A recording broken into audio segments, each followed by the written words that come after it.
Hi there, I'm Mark and welcome to my channel. I've been reading this book, wonderful book. I found this in Lake Tekapo when I was down there on holiday, vacation. And I did one with H.G. Wells. What really got my attention is when I was going through it, I saw that there was one by Voltaire. Voltaire?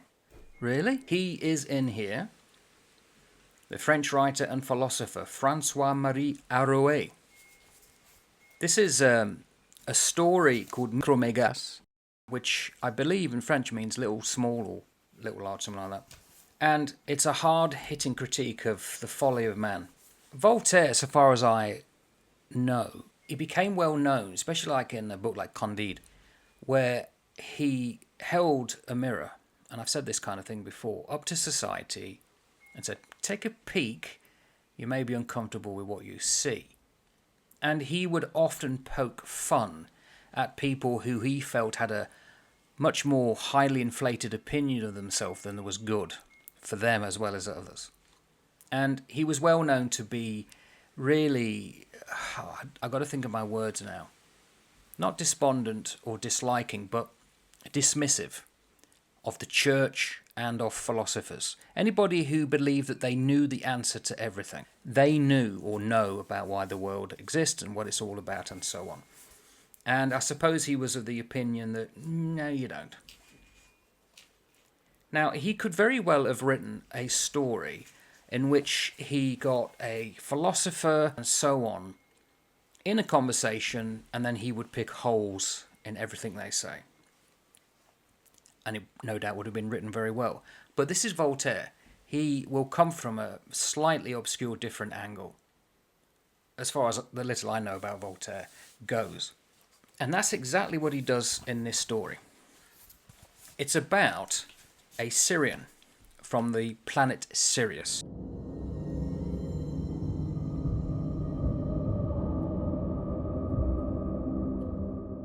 And because Sirius is so much bigger than the Earth, this guy, and again it's about proportion, he's huge. He was 8 leagues tall, that's 24,000 yards, by human measuring. His nose is 633 feet long, give or take, which is hard to ignore. That's what he says.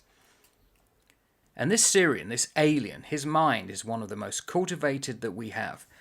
Interesting the use of word we. The universe, I think he's trying to refer to here, Voltaire. He was not even 250 years old when he began to study, to figure out by pure willpower more than 50 of Euclid's propositions. So Voltaire is taking the world in which he knew, and he's saying, right, let's compare this to somebody off the planet, which I think is highly unusual, very creative. He said, the mufti of his country, this is the Syrian, is extremely ignorant worrywart, found heretical propositions in the books or the studies of this Micromégas. So even the Syrians had to deal with people saying, no, you're going against the understanding that we have that this is created by something and you've got to follow what we say. And his defense, a spirited defense against this kind of slur, lasted 220 years. Dickens and his Tales of the Laws, he probably would agree with that one. He basically was banished, and he had to leave the planet. And he goes off. So he's talking about an alien going round planet to planet, looking for answers, probably looking for some kind of home. He took up voyaging from planet to planet in order to develop his heart and mind. And Voltaire is quite interesting here, because how does he travel? How does he get from planet to planet? This is in an era before planes were invented. He says, with the help of a ray of sunlight or some comet, he jumped from globe to globe like a bird hopping from branch to branch.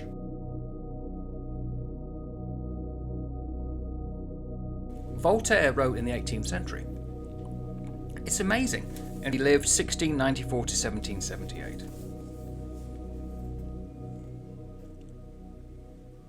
Okay, he hadn't got to Earth yet, and obviously as you find out right at the end, this is about earthlings, the arrogance of mankind.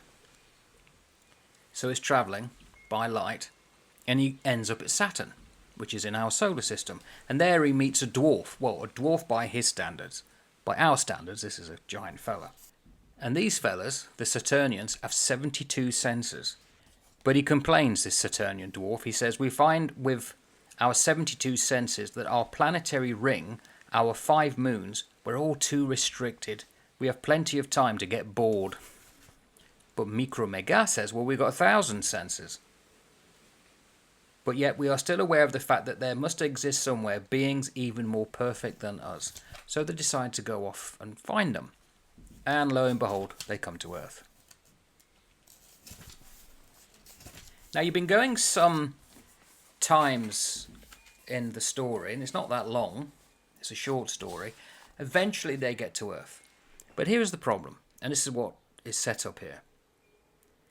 Earth, by their standards, is minute. When they touch down, they're like huge mountains, especially the Syrian. I mean, he's so tall that when he looks down, all he can make out in the Baltic Sea, which to him is like a pond, is a whale, which looks minute to him. Humans are so small and tiny, you can't make them out. The Saturnian probably can, because he's a dwarf. He's much lower down. But for them, it's like us looking at an ant colony. Aphids probably would be the better description. But he happens to have a microscope, and by looking at it, looking down at the Baltic Sea, which is north of France, north of Germany, and he sees this blue whale, he then makes out these small little things called humans, ourselves. But they're so small, neither the Saturnian nor the Syrian believe that we've got any intelligence. We can't possibly have. Our brains would be too small. He comes across like a group of learned men who have gone to the Baltic to research, and they're in this boat, and he picks up the boat and he puts it in his palm, and they end up where the men come onto his little fingertip. I've tried to render that for the thumbnail in AI, but it's almost impossible. So the men, they all end up going out onto the Syrian's fingers, the fingernail, where they made so much fuss that he finally felt something move, tickling his fingers. The microscope, which he held up, he could barely distinguish a whale from a boat, could not capture anything as elusive as a man. And this is Voltaire speaking now. I am not attempting to insult anyone's vanity, but I am obliged to ask that important men make a simple observation. Taking the size of a man to be about 5 feet, the figure we make upon Earth is comparable to that made by an animal of about 600,000th the height of a flea on a ball 5 feet in diameter. Imagine a being that could hold the earth in its hands, and which has organs in proportion to ours, and it may very well be that there are such things. Conceive, I ask you, what such a being would think of the battles that allow a victor to capture a village only to lose it later. I do not doubt that if ever some captain of some troop of imposing grenadiers reads this work, he will increase the size of the hats of his troops by at least 2 feet. Imposing, no question. But I warn him that such action will have been undertaken in vain, that he and his will never grow any larger than infinitely small. And Micromégas says, how could these impossibly small beings have vocal organs? He's talking about ourselves. To speak, think, they must have the equivalent of a soul, but to attribute the equivalent of a soul to this species struck him as manifestly absurd. So he creates, through the use of his own fingernail, he shapes it to make like a funnel for his ear to put down, and then he can hear people, us, the very small us on his fingernail, speak, and it literally, or they're shouting, and he can hear it because it's magnified. It's well done. And me being so tall, so vast in his sense and his knowledge, he becomes amazed that these little scurrying things can think. He says, really? Is this possible? I see more than ever that one must not judge anything by its mere size. O God, you have given intelligence to substance that appears contemptible. The whole point of the book is the final chapter, and probably one of the best endings of nearly any story that you could find in science fiction. It's called Conversation with the Men. Now I'm going to have to do this justice, and spoilers, read quite a few bits out, but here we go. This is Micromégas. He's talking to us. O intelligent atoms, in which the eternal being desired to make manifest his skill and his power, you must no doubt taste pure joys on your planet. For having so little matter, and appearing to be entirely spirit, you must live out your life thinking and loving the true life of the mind. Nowhere have I seen true bliss, but it is here, without a doubt. So Micromégas at first mistaken. At this, all the philosophers shook their heads, and one of them said, "We are an assembly of mad, vicious, and wretched people. As I am speaking with you, there are 100,000 madmen of our species wearing hats, killing 100,000 other animals wearing turbans, or being massacred by them, and that we have used almost all the surface of the earth for this purpose since time immemorial." Now, if that's not a slur on the wars of the 18th century, I don't know what is. And it may be that Voltaire was then talking about the Russian-Turkic War, which occurred from 1735 to 39, according to the footnotes of this. The Syrian shuddered and asked the reason for such horrible quarrels. And the human philosopher answered, "It is a matter of some piles of mud as big as your heel. It is not that any of these millions of men that slit each other's throats care about this pile of mud. It is only a matter of determining if it should belong to a certain man, whom we call Sultan, or to another whom we call, for whatever reason, Tsar. Neither one has ever seen, nor will he ever see, that little piece of earth, and almost none of these animals that mutually kill themselves have ever seen the animal for which they kill." Unbelievable. So apt. "Believe me," he continues, "in another 10 years only, 1/100th of these scoundrels will even be here. Swords, hunger, fatigue, or intemperance will overtake them." So what are they fighting for then? Micromégas says, "I beg you, what occupies your time?" The philosopher said, "We dissect flies, we measure lines, we gather figures. We agree with each other on 2 or 3 points that we do not understand." Finally, Micromégas said to them, "Since you know the exterior world so well, you must know what is interior even better. Tell me what your soul is and how you form ideas." So the philosophers all broke out speaking, everyone clamouring at once, all with different views. The oldest cited Aristotle, another pronounced the name of Descartes, this one here Malebranche, another Leibniz, another Locke. So these are all famous philosophers of the 18th century. An old peripatetic spoke up with confidence. "The soul is an entelechy, and a reason gives it the power to be what it is. This is what Aristotle expressly declares on page 633 of the Louvre edition." He cited the passage. The giant said, "I do not understand Greek very well." The philosopher said, "Neither do I." The Syrian retorted, "Why then are you citing some man named Aristotle in the Greek?" "Because," replied the savant, "one should always cite what one does not understand at all in the language one understands the least."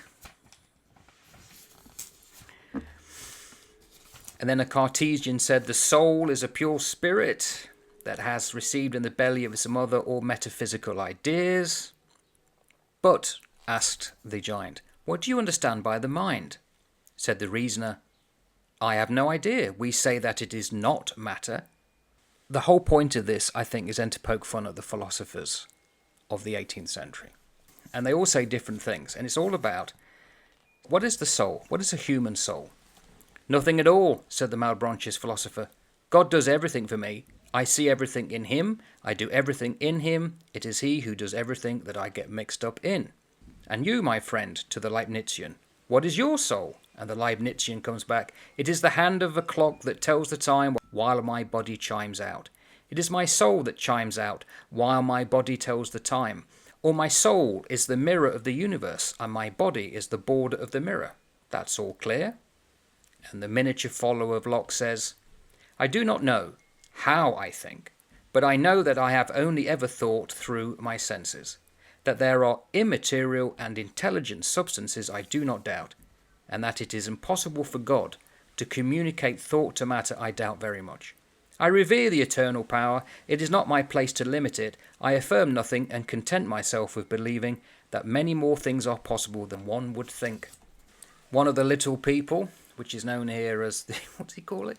The amiculi philosophers, jutted forward and said, oh, everything could be found in the summa of St. Thomas Aquinas. He argued that their people, their worlds, their suns, their stars had all been made uniquely for mankind.